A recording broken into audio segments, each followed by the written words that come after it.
স্নান করতে গিয়ে কেউ এইভাবে চিল্লায়? আহারে 2 মাস ধরে তো স্নান করো না, করলে বুঝতা কেমন লাগে। তুমি কি ভাবছো আমি স্নান করতে ভয় পাই? আমি স্নান করতে ভয় পাই না, আমি ঠান্ডাকে ভয় পাই। কিন্তু আজকে ভয়কে জয় করে আমি স্নান করব। না বাবু না, এত বড় রিস্ক তুই নিস না। 2 মাস তো হয়েছে, আরো 2 মাস গেলেও কিছু হবে না। না মা, তুমি কিচ্ছু চিন্তা করো না, বুদ্ধি থাকলে সব করা যায়। তুমি শুধু দেখো। সরো।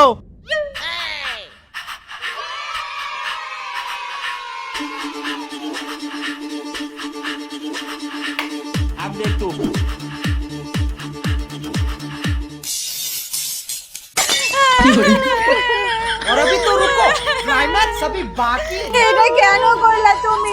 আমি তো রাগের মাথায় বলেছিলাম। তুমি না বললেই পারতা বৌমা।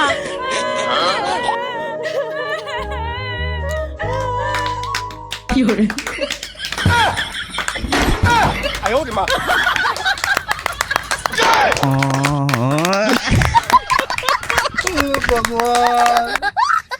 खत्म।